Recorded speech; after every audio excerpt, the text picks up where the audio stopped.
ചേരുന്നുണ്ട്. ഇപ്പോൾ നമ്മൾ വീടിന്റെ ഭിത്തി പൊളിച്ചു കോലാഹലമേട്ടിൽ. ആ വീടിന്റെ ഭിത്തി പൊളിച്ച ആ മുറിക്കുള്ളിൽ പ്രഭാകരനുണ്ട് എന്നാണോ കരുതുന്നത്?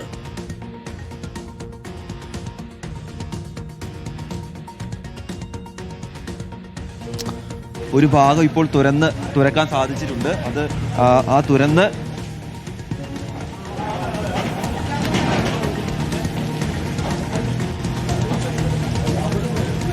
ഓക്കെ, ഞാൻ തിരികെ വരാം. രാഹുലാണ് കോലാഹലമേടിലുള്ളത്. സജോ ദേവസ്യ ഇപ്പോൾ നിൽക്കുന്നത്, ഇപ്പോൾ പ്രേക്ഷകർ കാണുന്ന ദൃശ്യങ്ങൾ, ചെറിയ രീതിയിൽ ഉരുൾപൊട്ടിയിരിക്കുന്ന അടൂർ മലയിൽ നിന്നാണ് തത്സമയം സജോ ദേവസ്യ നമുക്കൊപ്പം ചേരുന്നത്. സജോ ദേവസ്യ, കണ്ടാൽ ഭീതിതമായൊരു അന്തരീക്ഷമാണ് അവിടെ. ചെറിയ ഉരുൾപൊട്ടലല്ല ഉണ്ടായിരിക്കുന്നത്, താരതമ്യേന വലിപ്പമുള്ള ഒരു ഉരുൾപൊട്ടലാണ്. ഇപ്പോഴും വെള്ളം ഒലിച്ചു വരുന്നതും ആ ദൃശ്യങ്ങളിൽ കാണാം. അവിടെ നിന്ന് മണ്ണ് ഒലിച്ചു വന്നാണ് അടൂർ മലയിൽ ഈ വീടിന് മുകളിലേക്ക് വീണിരിക്കുന്നത് എന്നതാണ് ഞാൻ മനസ്സിലാക്കുന്നത്. എന്താണ് അവിടുത്തെ ഇപ്പോഴത്തെ അവസ്ഥ? കുടയത്തൂർ അടൂർ മലയിൽ സുമതി രക്ഷപ്പെട്ടില്ല എന്നുള്ള വിവരമാണ്. സുമതിയുടെ മകനും ഭർത്താവും രക്ഷപ്പെട്ടു എന്നുള്ള വിവരമാണ് നമുക്ക് ലഭിക്കുന്നത്. ഇപ്പോൾ എങ്ങനെയാണ് അവിടുത്തെ അന്തരീക്ഷം സജു ദേവസ്യ, ഇടുക്കി അടൂർ മലയിൽ?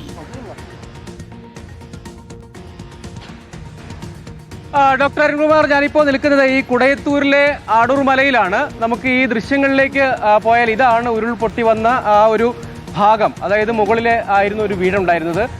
ഏറ്റവും മുകളിൽ, അതിൻ്റെ സോഴ്സിൽ നിന്ന് ഏറ്റവും മുകളിൽ നിന്ന് പൊട്ടി ഒലിച്ച് താഴേക്ക് വന്നു. അതിനിടെ അവിടെ ഒരു വീടുണ്ടായിരുന്നു. ആ വീടാണ് രവിയുടെയും സുമതിയുടെയും മകൻ രതീഷിൻ്റെയും വീട്. ആ വീട് പൂർണ്ണമായി അവിടെ കാണാനില്ല, നമുക്ക് ദൃശ്യങ്ങളിൽ കാണാം.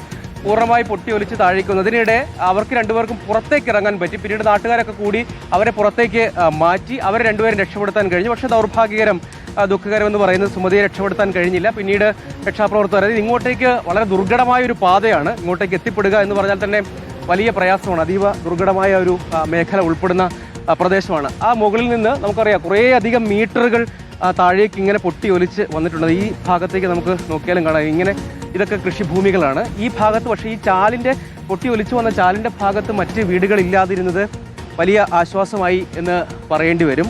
പക്ഷേ അതേസമയം നമുക്ക് അത്യന്തം ദുഃഖകരമായ കാര്യം, ആ വീട് യഥാർത്ഥത്തിൽ അതിൻ്റെ ഒരു ചെറിയ പോർഷൻ മാത്രമേ അവിടെ കാണാനുള്ളൂ. ബാക്കി മുഴുവൻ ഈ മുകൾ ഭാഗത്ത് നിന്ന് പൊട്ടി ഒലിച്ച് താഴേക്ക് വന്നു. ഈ മേഖലയിലെ കൃഷിഭൂമിയെല്ലാം പൂർണ്ണമായി നശിച്ചിട്ടുണ്ട്, താഴേക്കാണ് ഒലിച്ചു പോയത്. പക്ഷേ ഇങ്ങനെ ഈ ചാൽഭാഗത്ത് ഒരു വീടേ ഉണ്ടായിരുന്നുള്ളൂ. അതാണ് ഈ ദുരന്തത്തിൻ്റെ ഒരു ആഴം കുറച്ചത് എന്ന് പറയേണ്ടി വരും. പക്ഷെ നമുക്ക് ഈ ദൃശ്യങ്ങളിൽ കാണാം, ഈ മേഖല പൂർണ്ണമായും, അതായത് നല്ല മലയോര മേഖലയാണ്. ഇങ്ങോട്ടേക്ക് കുറേ അധികം ദൂരം, ഏതാണ്ട് ഒരു 5 കിലോമീറ്ററോളം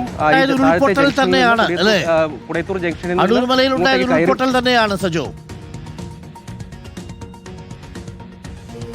അതെ, ഉറപ്പായും ഡോക്ടർ അരുൺകുമാർ, അതായത് ഒരു ഉരുൾപൊട്ടൽ തന്നെയാണ് എന്ന് പറയാം. നമുക്ക് ഈ ദൃശ്യങ്ങൾ തന്നെ അത് പൂർണ്ണമായും വ്യക്തത വരുന്നുണ്ട്. ഇവിടെ നിന്ന് വെള്ളമൊക്കെ ഒലിച്ച് താഴേക്ക് ഇറങ്ങുന്നുണ്ട്.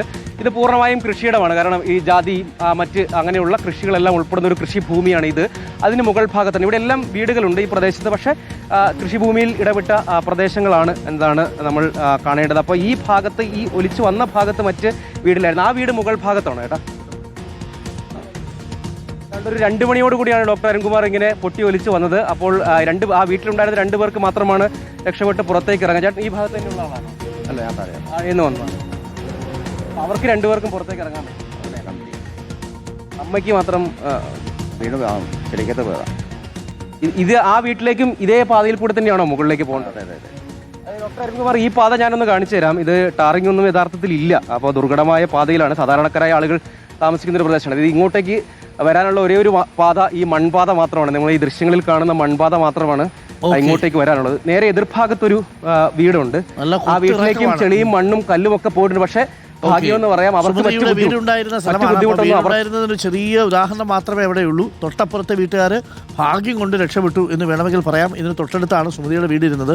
ആ വീടിൻ്റെ വലിയ പാറയും കല്ലും ഒക്കെ ഉരുണ്ടുവന്ന് കിടക്കുന്നതും അടൂർമലയിൽ നിന്ന് തത്സമയം പ്രേക്ഷകർക്ക് കാണാം. സജോ ദേവസ്യാണ് അടൂർമലയിൽ തത്സമയമുള്ളത്. കോലാഹലമേട്ടിൽ നമ്മളുടെ പ്രതിനിധി രാഹുൽ എത്തിയിട്ടുണ്ട്. മണ്ണിടിച്ചിലിൽ വടക്കേപണ്ണ സ്വദേശി ഹമീദിൻ്റെ വീടിൻ്റെ സൺഷെയ്ഡ് തകർന്നിട്ടുണ്ട്. കോഴിക്കോട് നിന്നുമുള്ള വിവരമാണ്. മലപ്പുറത്ത് നിന്നും മേഖലയിൽ അപകട ഭീഷണിയുണ്ട്.